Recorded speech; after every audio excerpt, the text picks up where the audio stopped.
acteurs sont souvent les bénéficiaires du projet ou des projets, et ces acteurs-là sont accompagnés sur plein de plans, que ce soit sur le développement du produit, que ce soit l'amélioration de la qualité du produit, que ce soit son marketing, sa commercialisation, créer des liens d'affaires entre les différents maillons et entre les différents acteurs.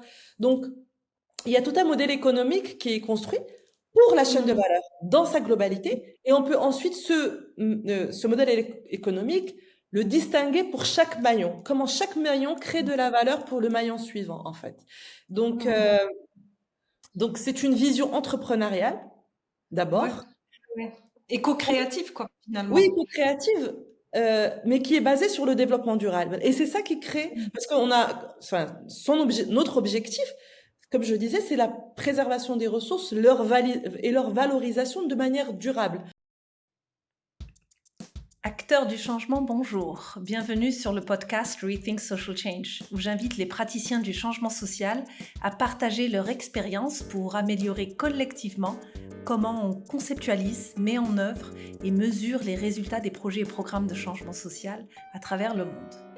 Moi, c'est Ratiba Cherif. J'ai travaillé pour quelques-unes des plus grandes organisations de changement social pendant plus de 20 ans sur 4 continents pour les aider à mieux concevoir leurs projets, à tirer de la mise en œuvre les leçons pertinentes et à mesurer leurs résultats.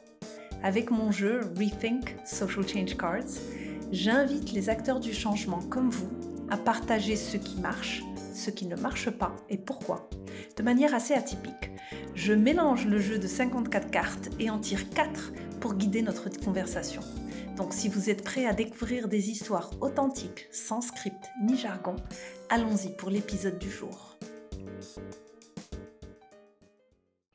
De la biochimie aux produits du terroir, guidée par une intuition à fleur de peau, je suis vraiment heureuse d'accueillir sur le podcast Imen Chafchaouli. Docteur en biochimie, elle a été professeure en école d'ingénieur à l'université d'Agadir au Maroc, avant que son chemin de vie l'amène à travailler dans le développement social et économique. Elle se spécialise dans l'accompagnement au développement de chaînes de valeur des produits du terroir, le renforcement des compétences, la création d'emplois en milieu rural à travers le continent africain. D'abord avec l'association Ibn al-Baytal sur l'amélioration des revenus de coopératives d'huile d'argan, avec entre autres le financement de l'Agence de coopération internationale allemande, la GIZ, et plus récemment, sous la bannière Z Sharouf Consulting, elle gère des actions de développement économique en milieu rural, financées notamment par la Banque mondiale. Elle est aussi membre du bureau de l'association Inspiring Girls, qui aide les jeunes Marocaines à prendre confiance en elles et envisager toutes les voies professionnelles sans limitation. Enfin, elle fonde en 2020 l'Institut Nour, où se co-créent des opportunités de développement personnel inspirées. Je suis impatiente de savoir de quel aspect de son travail elle nous parlera. Rejoignons-la. Bonjour Imen, merci d'avoir accepté mon invitation au podcast. Merci à toi pour cette très belle invitation. Je suis ravie d'être là. C'est mon premier podcast. Donc, Je suis yes! contente. Alors Imen, on a eu une discussion il y a quelques mois dans laquelle on a discuté, ou tu as plutôt discuté l'utilisation du storytelling, non pas pour faire du marketing, mais plutôt pour raconter le déroulé du projet. Expliquer la théorie du changement à travers le storytelling. Et ça m'avait beaucoup plu. Donc, je me suis dit, il est temps que j'invite Imen sur le podcast. Donc, vraiment très heureuse de t'accueillir. Alors, tu connais les cartes déjà. Tu sais qu'il y en a 50 cartes. 54. Je vais en tirer 4 qui vont guider notre conversation. Alors, sans plus attendre, je vais le faire assez rapidement. J'aimerais bien avoir une carte de contexte, de ressources. Oh, il y en a une qui est tombée, excuse-moi. Hop, je la ramasse. Alors, voilà nos cartes. On a contexte environnemental. Ok, donc là, ça nous parle de terre, de ressources naturelles, de climat. Mon Dieu, c'est assez pertinent pour toi. On parle de budget. Donc d'argent, de fonds, on parle de changement institutionnel Oh, waouh! Excellent. et on parle de pérennité, sustainability, pérennité. Donc voilà, nos 4 cartes, waouh, elles sont magnifiques. Tu peux commencer là où tu veux, celle qui qui t'engage le plus là en ce moment, qui te donne des idées sur les projets Tu travailles vraiment beaucoup sur les produits du terroir. La terre est très importante, l'utilisation de la terre, l'accès à la terre, Oui, le pouvoir, de qui a le pouvoir sur la terre. Et donc, je vais te laisser parler. Et voilà, c'est les 4 cartes qui vont guider un peu notre discussion. Donc, la parole est à toi. oui, merci Ratiba, je suis réellement ravie et waouh, quel tirage. J'en suis pas étonnée. Parce que tu sais à quel point aussi j'aime utiliser aussi les cartes pour certaines guidances. Euh, je sais que tu m'as présenté et peut-être je voudrais juste introduire une autre de mes casquettes, celle d'enseignante dans le yoga, dans la spiritualité, dans l'énergétique. Et cela fait maintenant 4 ans que j'œuvre aussi dans ce domaine-là à travers l'Institut Nour. Et figure-toi que ces derniers mois, à plusieurs reprises, la carte de la Terre sortait dans mes tirages. Et j'ai eu conscience que, au-delà de ce que j'enseigne et ce que je transmets à travers Nour, il était temps aussi de transmettre l'importance de la préservation des ressources et de la Terre à mes élèves et aux stagiaires qui viennent à Nour. Et figure-toi que cette année, Nour, grâce au travail qu'on fait dans cet institut, eh bien, on va planter 200 arbres fruitiers au Maroc, dans la région de Rabat. Magnifique, Oui, magnifique. parce il était temps, je voulais qu'on ait un impact au-delà de juste l'accompagnement, le développement personnel et spirituel des personnes, c'est qu'il y a un retour, un give back à la terre. Et j'étais ravie de l'engagement de ces stagiaires qui ont dit oui tout de suite aussi et qui ont compris l'importance et l'intérêt de préserver la terre et de participer à leur niveau à sa préservation. Donc, c'est Donc c'est formidable. parfait, ouais, ouais, c'est formidable. Donc, ce côté-là, en fait, c'est la terre est tout autour pour toi. Et, euh, et là, alors, et la terre là pour le travail que tu as fait à proprement parler dans tout ce qui est accompagnement économique, social, tu travailles énormément sur certaines chaînes de valeur, notamment très liées à la terre. Donc, je sais pas si tu veux parler de ça, Oui, peut-être. oui, bien sûr. Justement, en fait, tu m'as présenté en tant que consultante internationale pour le développement des chaînes de valeur. Ce qui réellement ma vocation, parce que c'est pas juste une mission ou une expertise, c'est la valorisation pour la préservation de la biodiversité, de toutes les ressources de la terre, que ce soit les plantes, les minéraux, mais également l'eau, évidemment, et de tout cet écosystème, en fait, qui peut exister dans les forêts, dans certains écosystèmes, que ce soit au Maroc, mais aussi à l'étranger. J'ai eu la chance aussi de faire des missions de conseil dans d'autres pays africains. Et à chaque fois, en fait, il était question de prendre l'ensemble de l'écosystème dans toute sa globalité, avec les ressources naturelles, les ressources en eau, les forêts, les plantes aromatiques et médicinales, tout ce qui pousse en fait, tout ce qui évolue ou grandit dans ces écosystèmes pour le préserver, pour maintenir par exemple un couvert végétal, pour préserver la terre et la maintenir. Et en fait, les études ont montré, et ça, je pense que d'autres experts évidemment vont nous rejoindre sur ce point, il y a qu'une seule façon, enfin, il y a plusieurs façons, mais une qui fonctionne, on va dire, à chaque fois, c'est que quand on valorise en respectant les piliers du développement durable, une ressource, alors là, on a un engagement de toute la population locale pour sa préservation.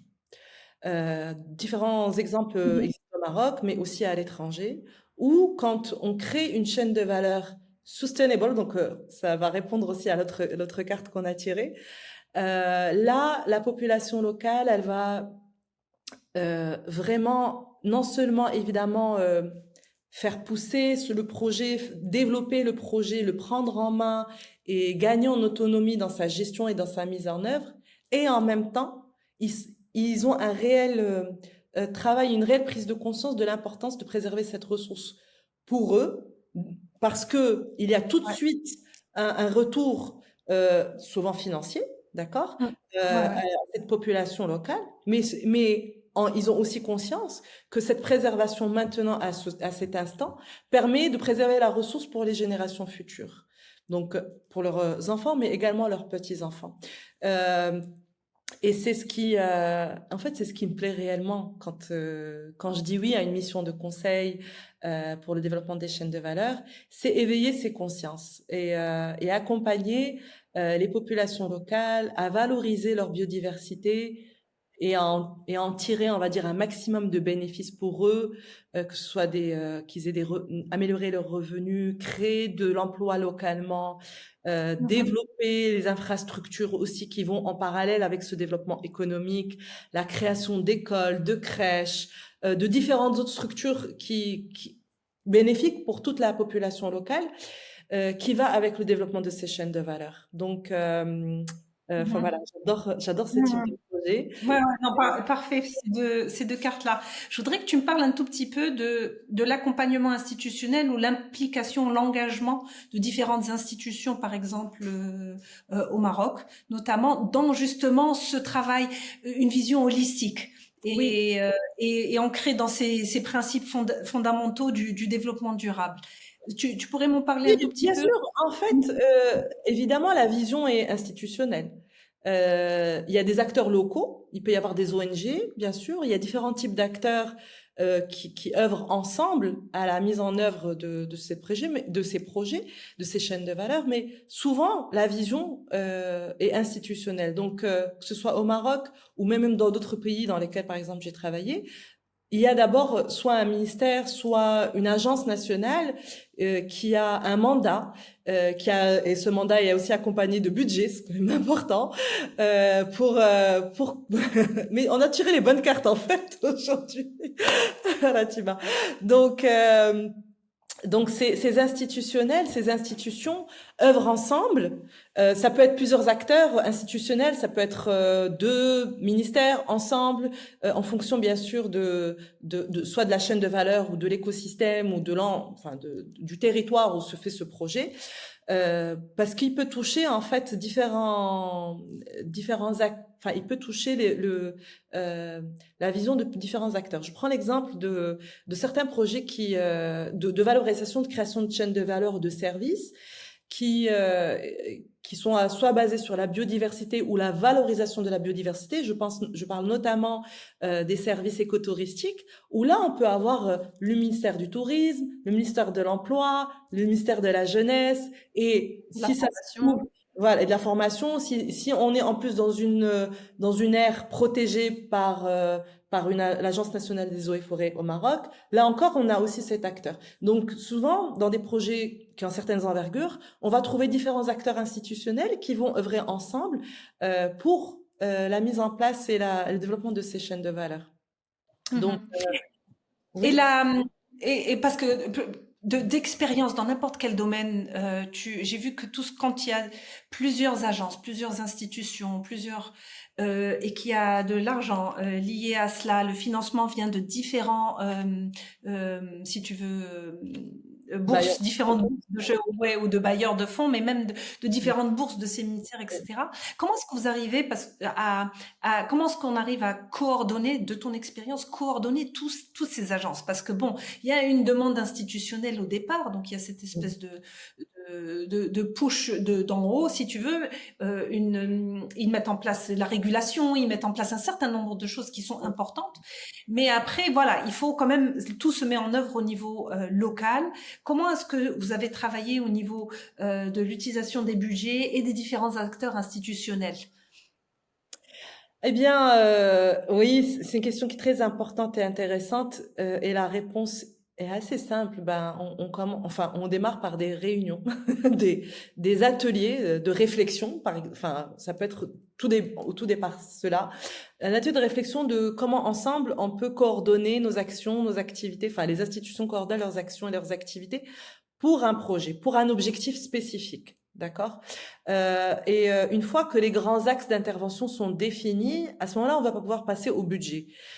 Qui donne quoi, qui prend en charge quoi, qui finance quoi, quel type d'activité parce que chaque institution a un champ d'action et un périmètre d'action où en fait on ne va pas commencer enfin, elle va pas financer des actions qui sont dont la charge est d'un autre ministère, d'accord? Donc c'est réellement à travers ces premiers ateliers de réflexion et de planification des projets qu'on commence à identifier les différentes sources de financement possibles. Et quand les financements ne sont pas suffisants ou suffisamment disponibles pour, par exemple, au niveau des institutions au Maroc, là, on peut aller chercher d'autres acteurs internationaux qui ont des budgets de coopération, de développement, que ce soit des banques, que ce soit des agences de développement, que ce soit d'autres ministères, d'autres pays, voilà. Donc, il y a, on va dire, tout un écosystème au niveau international de ce type de projet de développement. Et il y a des fonds aussi nationaux et internationaux qui peuvent être dédiés à certains types de projets avec des topics très clairs. Donc, alhamdoulilah, on va dire qu'aujourd'hui, en fait, ce que je dis souvent, les financements ne manquent jamais. Ce qui est important, c'est d'avoir les bonnes idées, les bonnes voies et les bonnes stratégies de mise en œuvre et construire et bâtir le développement de ces projets parce que ce sont des projets qui sont assez courts quand même. On parle de projets de développement qui ont entre 1 à 5 ans pour certains. Bien sûr, à part quand il s'agit de certains programmes décennaux de certains ministères, où là c'est 10 ans, 15 ans, 20 ans, c'est une vision sur très long terme, donc il faut, mais à ce moment-là, on va découper cette vision en 3-4 parties pour pouvoir travailler de manière efficiente et rapide, sinon ça peut prendre trop de temps à différents moments, voilà.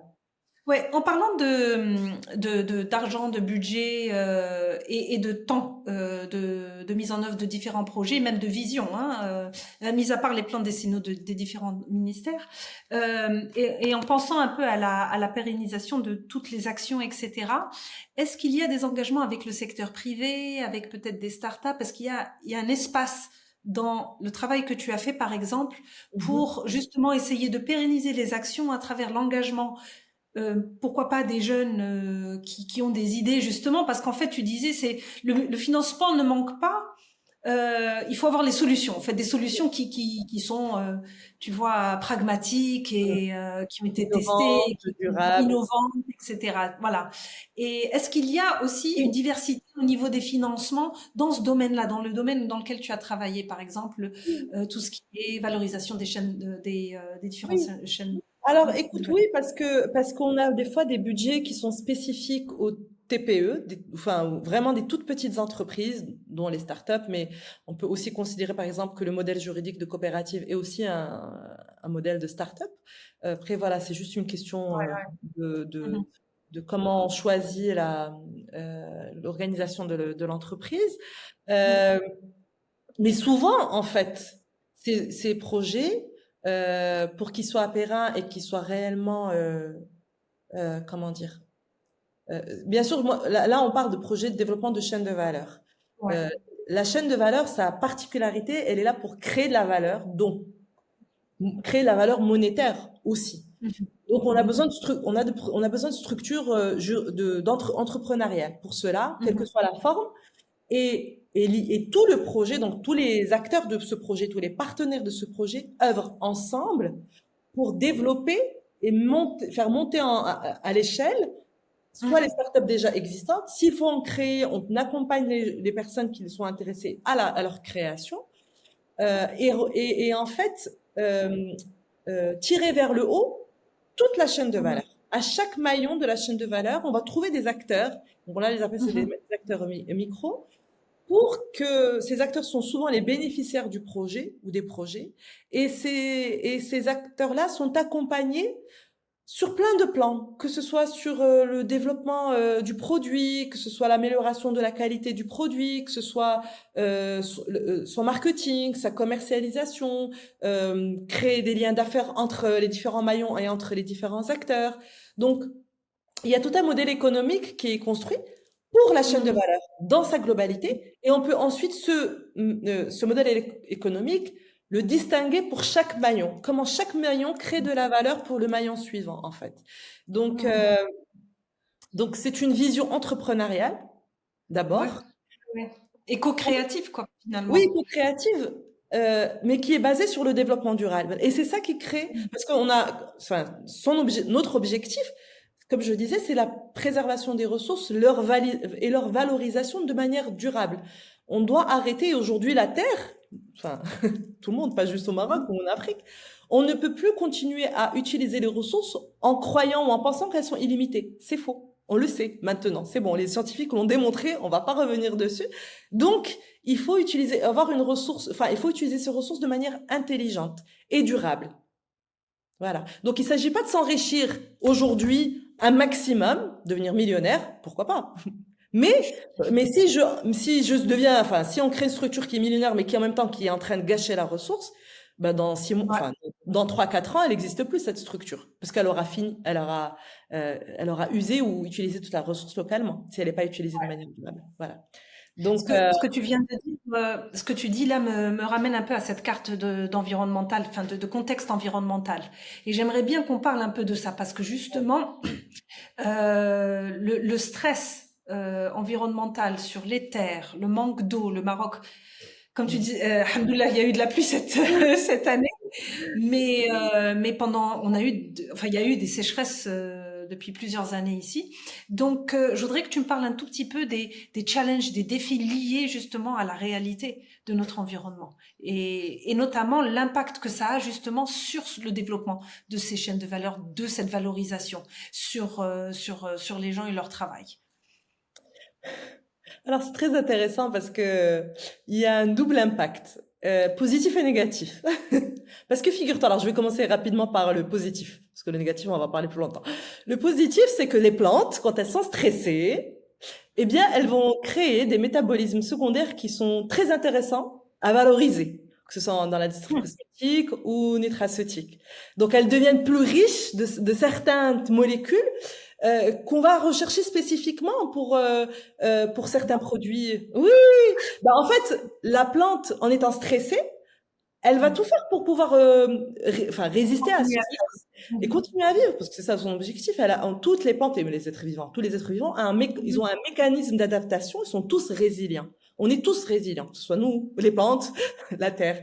Mais donc ça c'est ce que je veux dire, ça c'est l'impact positif du stress hydrique. Bien, je parle du stress hydrique, hein, parce que quand on arrache la plante, là c'est autre chose, il n'y a plus rien, il n'y a plus de ressources. Donc ça, c'est le stress positif. Maintenant, il y a un autre, donc le stress hydrique et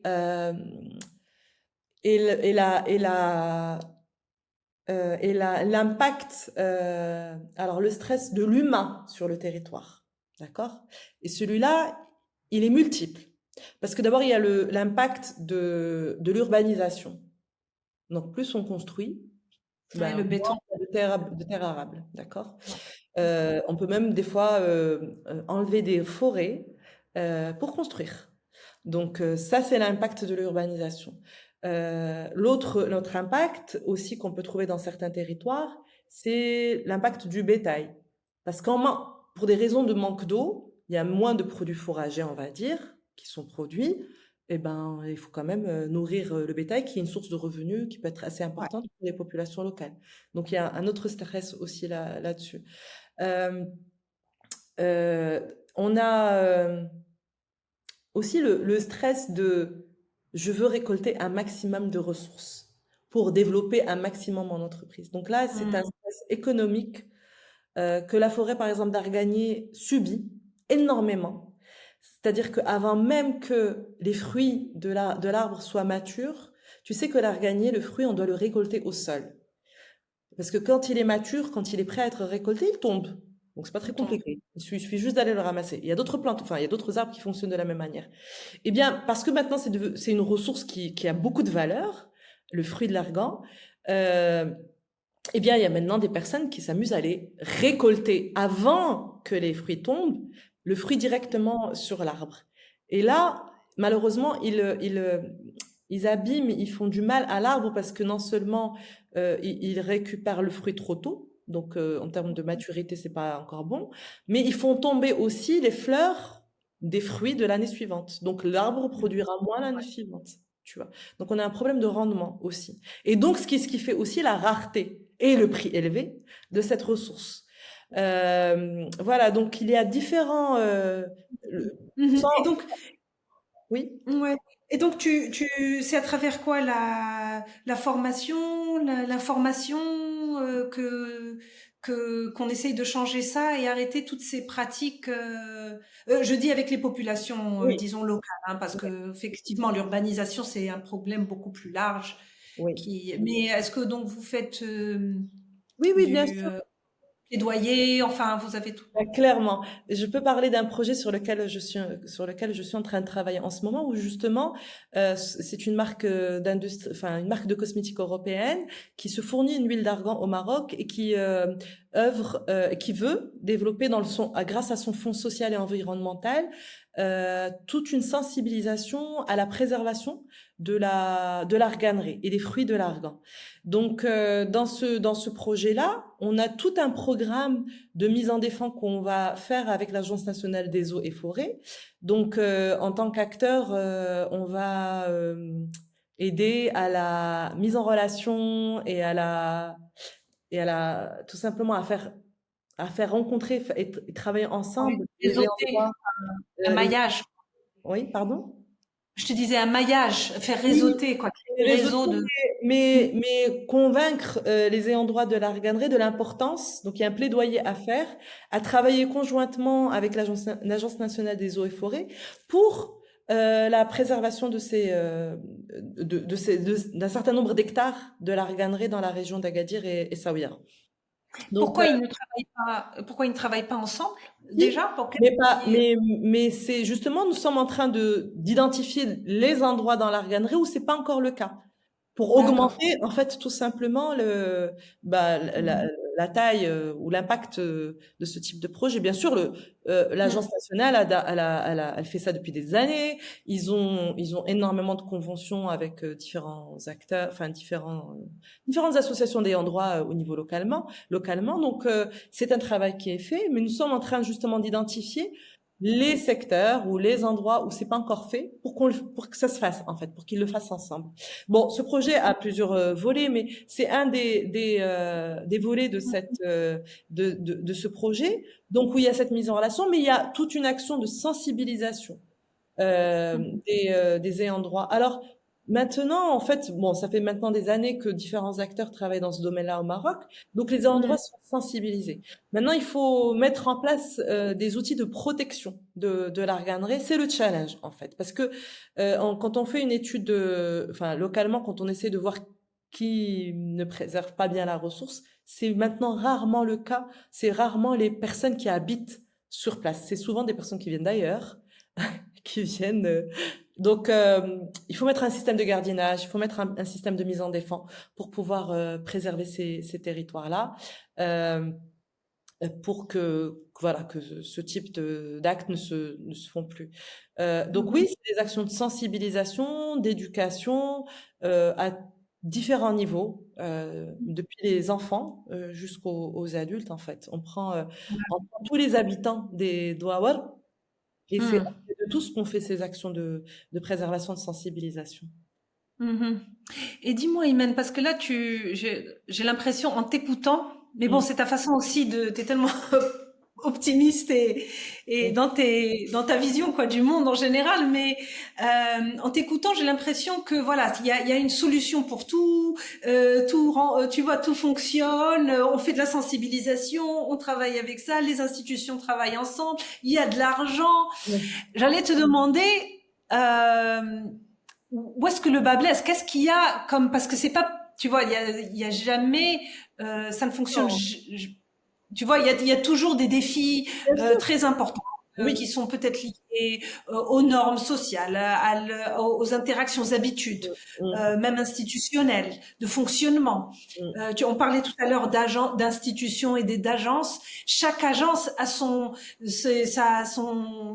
mode de travail, ses méthodes aussi, ses timings. Elles ne fonctionnent pas au même rythme oui, aussi.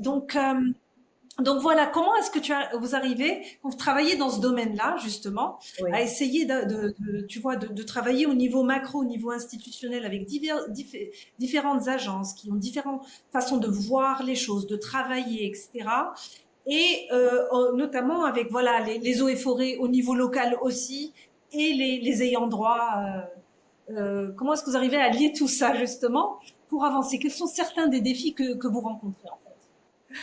Écoute, oui, bien sûr qu'il y a des défis. Sinon, on le ferait pas parce que du coup, ça aurait été déjà fait en fait, tout simplement. Oui, il y a des défis. Il y a des défis, mais en fait, tu dis que je suis optimiste. Je pense que c'est pas juste de l'optimisme comme ça, parce que c'est aussi une réalité. Alors, il y a quand même, enfin, que ce soit au Maroc, mais aussi à l'international, il y a des projets qui marchent.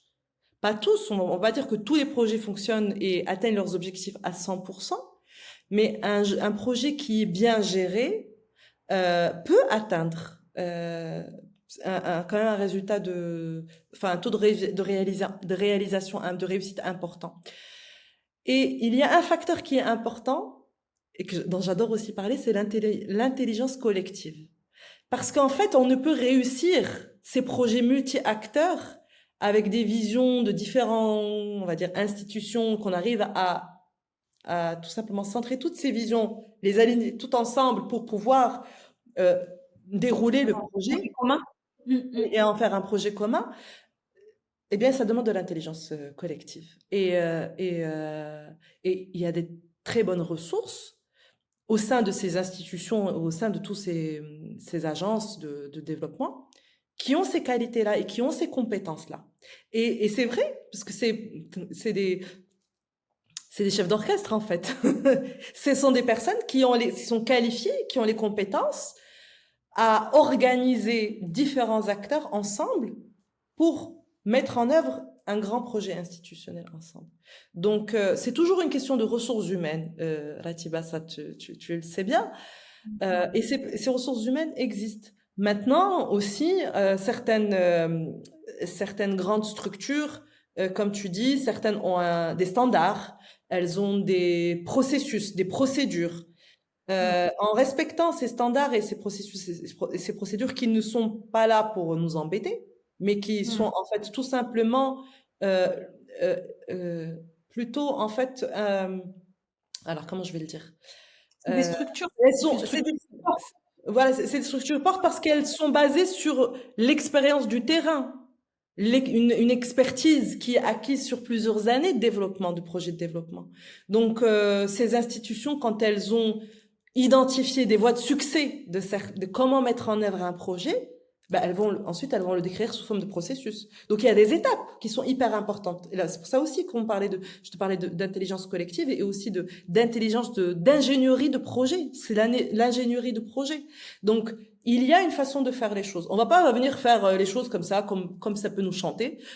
Comme moi, par exemple, comme moi, j'aurais décidé un matin en me réveillant, tu vois, je vais faire les choses de cette manière. Non, il y a une façon de faire les choses et à tous les niveaux. Il y a des méthodologies d'action à tous les niveaux, que ce soit de la réflexion et poser une vision commune, et ensuite une stratégie commune, jusqu'à la mise en œuvre et organiser ces ateliers dont on parle entre certains acteurs locaux, avec les ayants droit, les bénéficiaires des projets.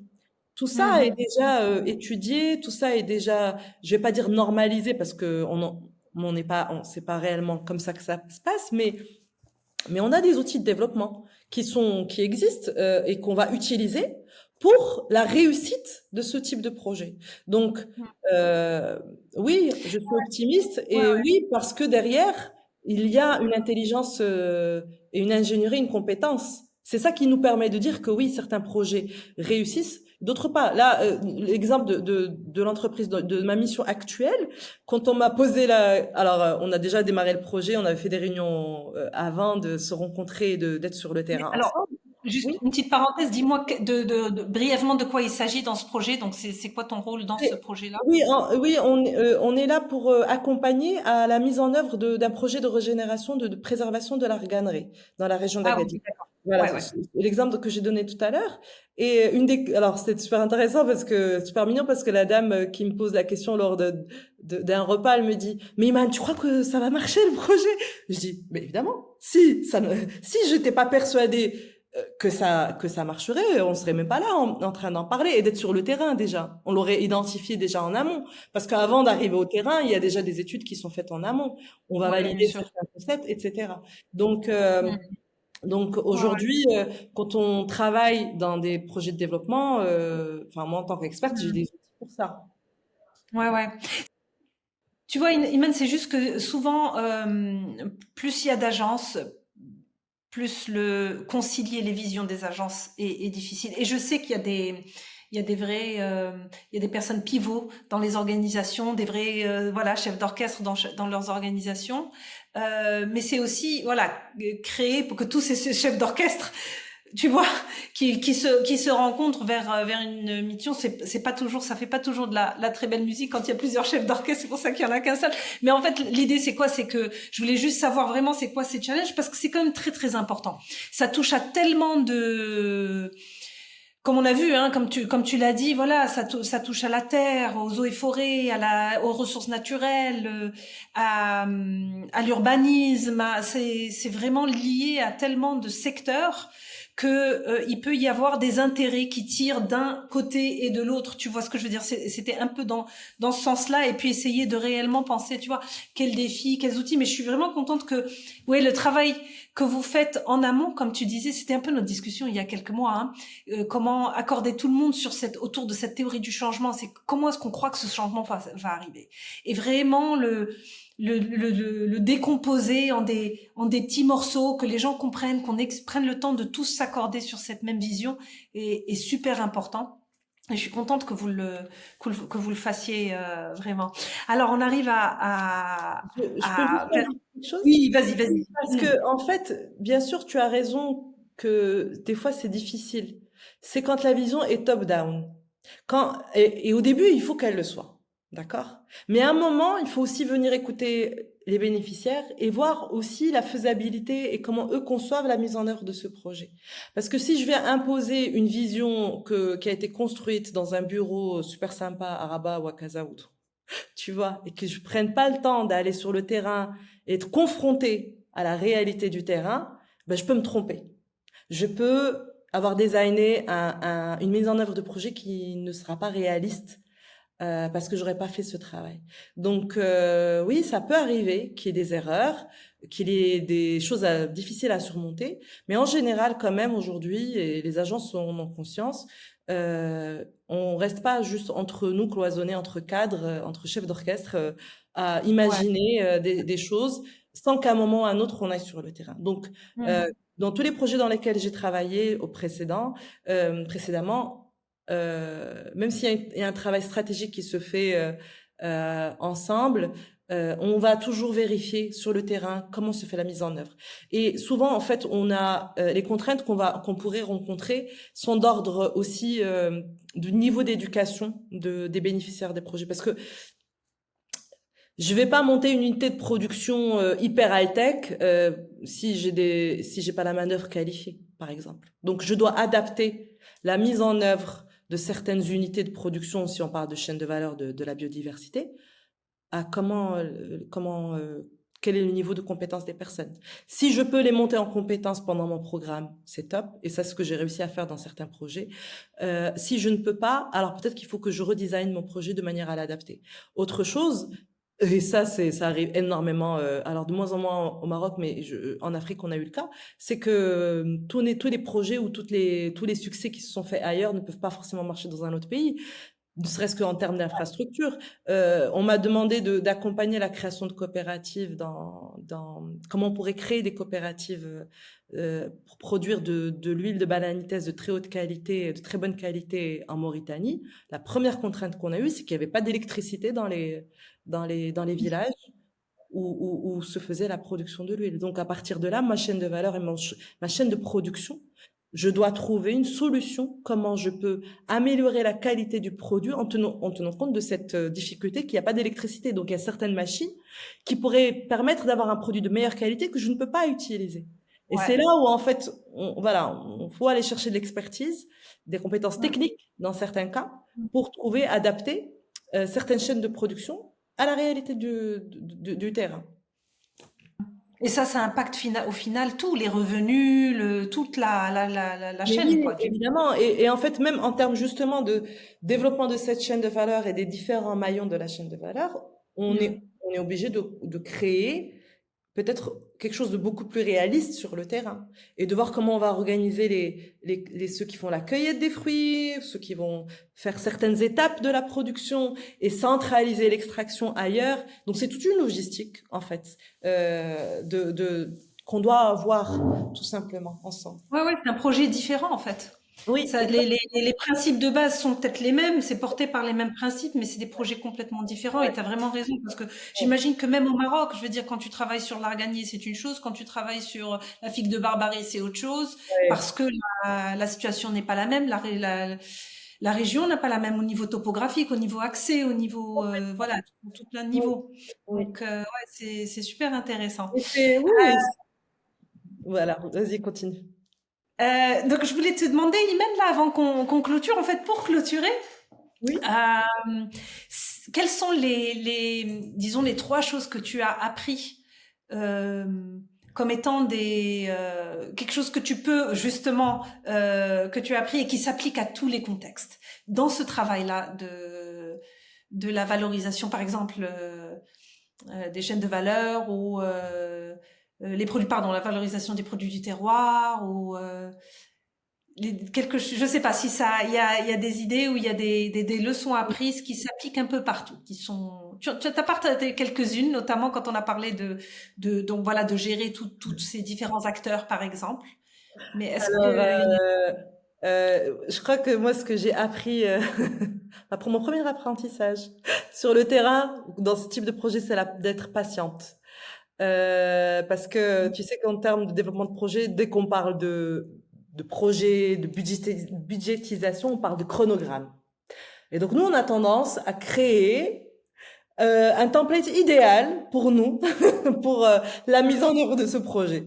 Bah, sauf que souvent, non, il y a des retards qui surgissent, il y a des difficultés qu'on rencontre, qu'il faut revoir replanifier certaines choses, etc.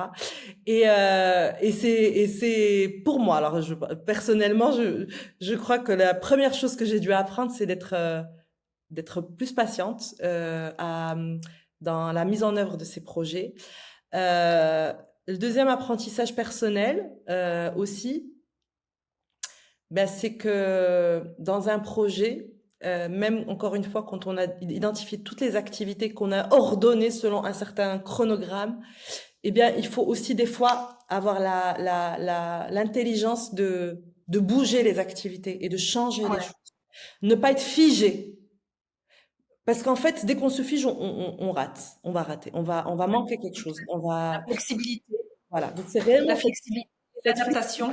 d'adaptation. Alors, c'est là où certains organismes, par leur procédure, ça peut être très compliqué d'avoir cette flexibilité-là.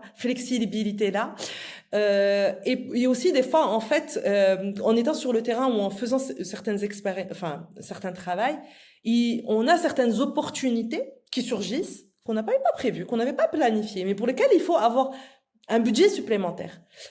Donc là aussi, ça demande de la flexibilité. Donc pourquoi? Parce que la réalité telle qu'elle est, on ne la vit que l'instant T.